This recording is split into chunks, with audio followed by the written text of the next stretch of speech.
There was a time when everyone thought that Draymond Green was just like a lucky role player, like one of those guys who just so happens to get a ring or two because he was on a great team. Like Patty Mills or Luke Longley or like Alex Caruso. Okay, commenters, bad example, Caruso's the GOAT. But Draymond proved to everybody he is not one of those guys. He is a key piece to the Dubs dynasty, but he's always believed in himself from day one. That is why back in 2017, when a Hall of Famer disrespected him, Draymond shut him down.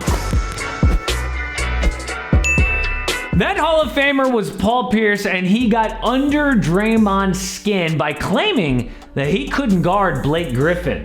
Draymond could not believe his ears. So we go to the free throw line, and I turn around and I say, "Can't check you?"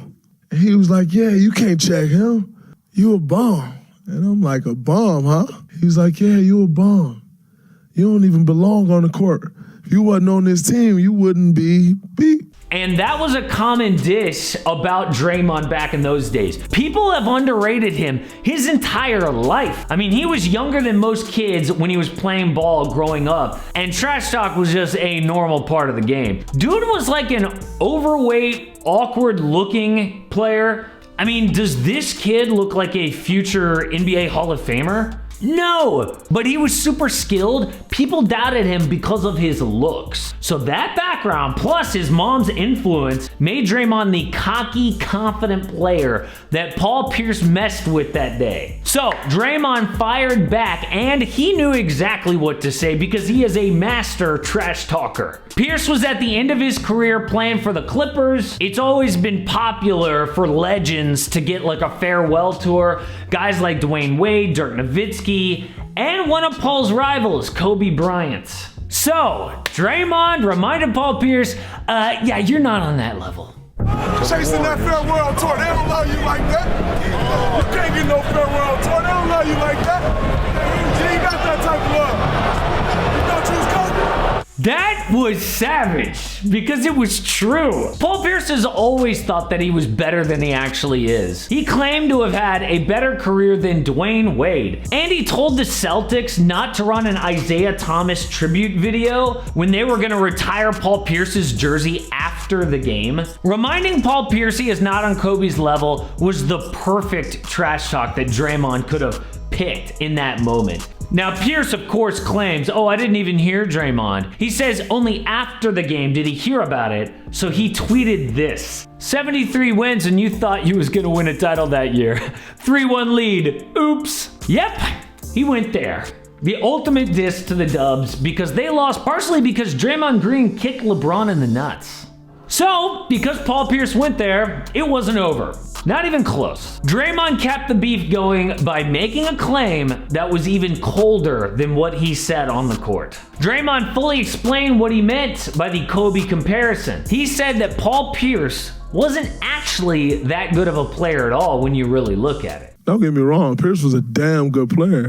He had an amazing career, but people tend to forget he was struggling to get to the playoffs and was on a trading block every year, and then all of a sudden Ray Allen and KG showed up. Okay, but is that actually true? Paul Pierce was on some really crappy Celtics teams. His best teammate was Antoine Walker, but even then, he dropped 25 points per game and made an Eastern Conference Finals. Dude led a 26-point comeback at just 24 years old. Then, when he got help, Pierce showed that that's all he ever needed. That's why Pierce won Finals MVP even with those great teammates that Draymond mentioned. I mean, even as an old player, Paul Pierce was super clutch for the Wizards in the playoffs. But I do get ripping on Paul Pierce. I mean, he is very petty, like that Isaiah Thomas tribute video that we talked about. And for some reason, like he just can't let go of his jealousy for LeBron. If the Lakers got they're gonna take Zion, but what should they do? The Lakers got the number one pick. Here we go.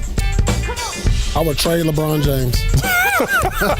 But then Draymond said something that he definitely regrets today. Let's not forget that. So when you come to me and you say, I hate when guys come to me and say, you can't carry a team. You ain't do this, you can't do that. But how good were you at carrying the team? So if you weren't that good, and by the way, it's never really been proven that I can. Oh no. Obviously, it was proven that he cannot carry a team because when Clay and Steph were injured, led the Dubs to the basement. That's embarrassing. Draymond is the perfect example of someone who benefits from great teammates. I mean, the reason why he was ever decent at shooting was because Steph and Clay have so much gravity on the other team's defense. Now, Dre's offense is basically non-existent, but he is still showing how underrated he's always been.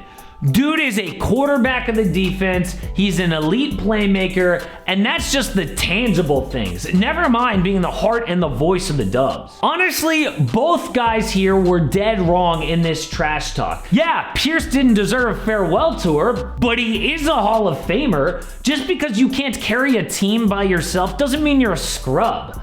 And no, Paul Pierce, Draymond is one of the best players in the NBA. Of course he could check Blake Griffin.